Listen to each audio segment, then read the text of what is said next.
Welcome back here on this Monday. Indiana Sports Beat Radio coming to you, and that means the great Don Fischer joins us now. Brought to you by Southern Stone Restaurant, where each Monday and Wednesday for right now you can find Inside Indiana basketball and football beginning next Monday. No shows this week because of a bye week with football, but next Monday, the first one was Mike Woodson. So, man, you'll be pulling double duty, Don. November is always chaotic and busy and crazy because you've got football and basketball games. You got talk shows for both coaches. It's a bit of it's a marathon of things that you have to do, which is obviously a lot of preparation for both games, for both sports. So it's fun. It really is. And of course it's fun for the fans because they got as much, if they're really psychos, they want to go out there and see everything that's going on. They get a chance to do that in the month of November. So it's interesting.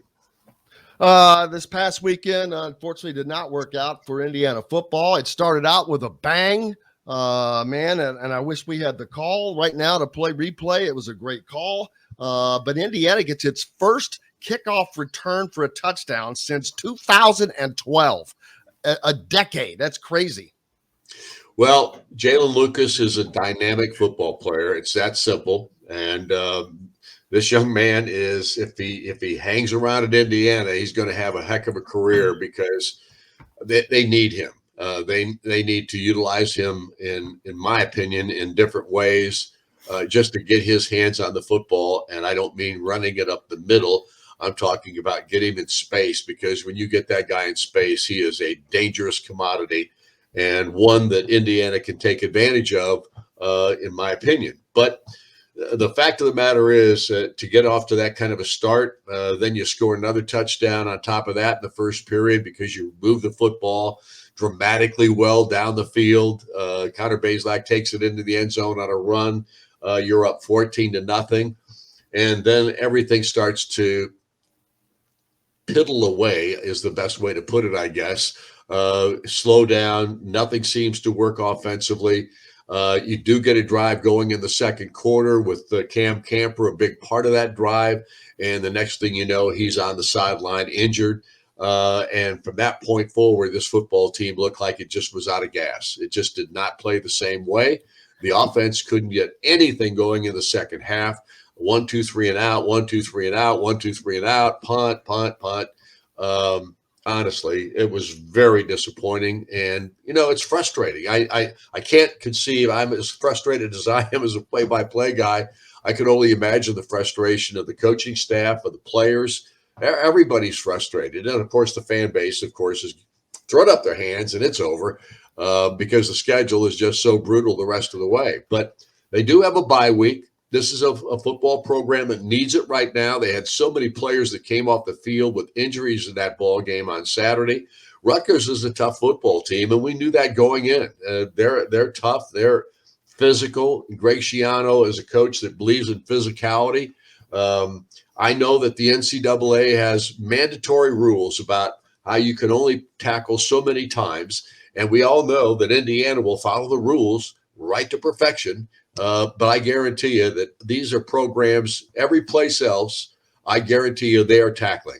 And the rules on tackling these days and preseason and all that kind of stuff, they're still tackling.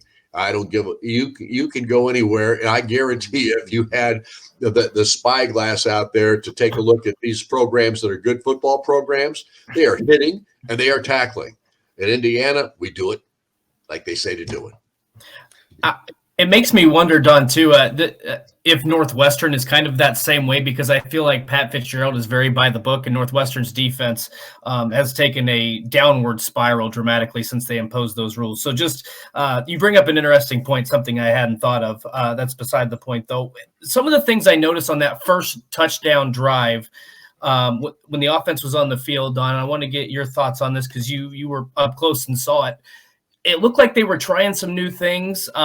We saw the option. As you mentioned, Connor Bazelak runs an end around and they score a touchdown on that play. It looked like the offense to me, though, that first possession was really creative.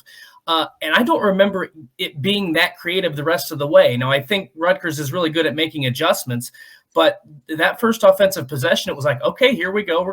They're trying something new to move the football.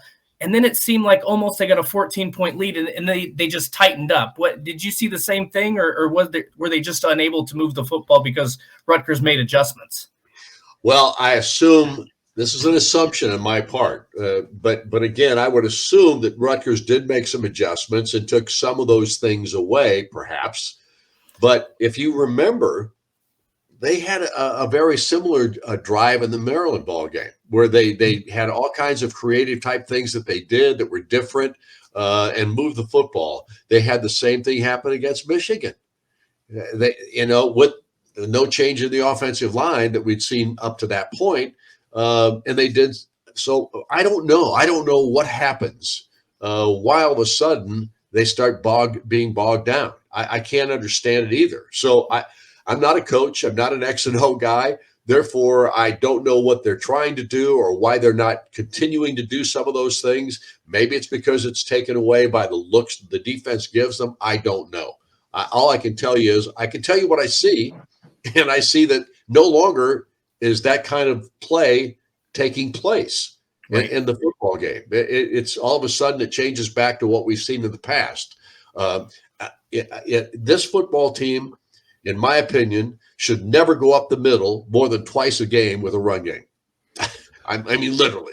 No, because I'll tell you why, Don. You've got Sean Shivers who's getting the ball. He had 4 rushes in that game. He gained 5 yards. So he's 0.8 for an average, where when Josh Henderson, who I still do not understand why he does not get more touches, has 4 touches on the ground, averages nearly 8 yards a carry. Jalen Lucas, 6 touches, 27 yards, nearly 4.5 yards. I don't know why they don't work it in a little bit more. And that's one I've asked this very question more than once this season. Why does Josh Henderson not get more touches? I'm not saying 25, 30 a game, but if you're averaging 8 yards and he is consistently doing this, why that is not worked in a little bit more to the offensive scheme. And we just don't really get a good answer, I don't think. Well, Jalen Lucas is dynamic in open space. Yes. In any kind of space. If he has a little space to work, he is dynamic. And they don't utilize him in that vein very often. I mean, not nearly as much as I think they should. But again, I'm not a coach. There may be reasons behind it.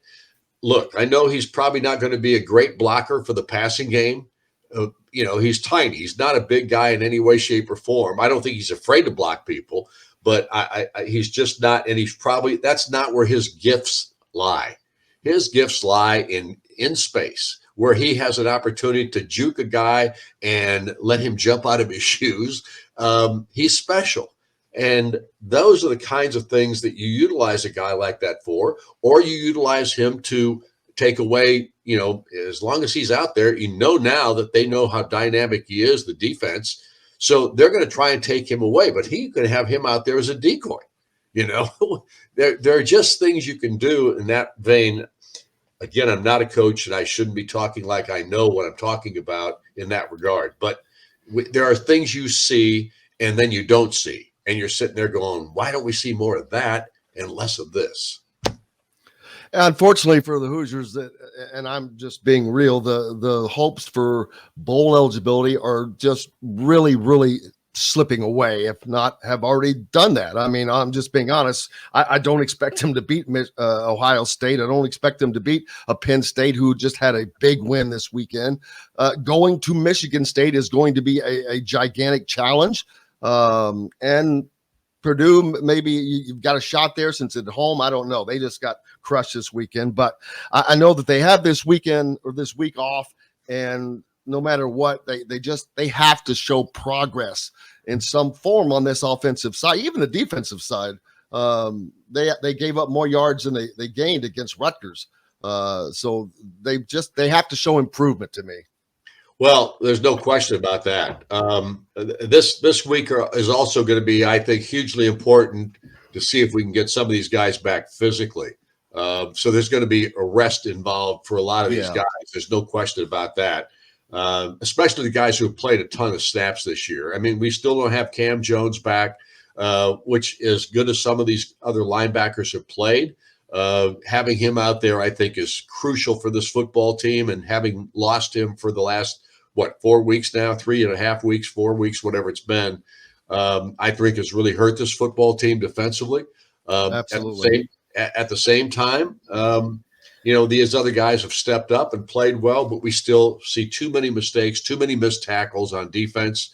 That continues to be a problem. And, I talked about that at the beginning here about the lack of hitting and those kinds of things. I just think Bill Mallory's teams hit to every Tuesday and Wednesday the entire time he was the head coach. And they hit hard. They weren't just out there pity patting. I will not tell you the other term that Coach Mallory used to use, but it did involve the upper body. And anyway, and they went to 6 of 8. They went to 6 bowl games in 8 years too. Right, exactly. So anyway, long story short, this bye week comes at a very opportune time, hopefully to get some guys back healthy again. That's number one. Number two, hopefully they can continue to work with that offensive line to get it better. Rod Carey, I think, has done a magnificent job in that vein, working with Walt Bell. I think Rod has probably had something to do with a lot of what the system or the play calling and that kind of thing has had been involved with this thing.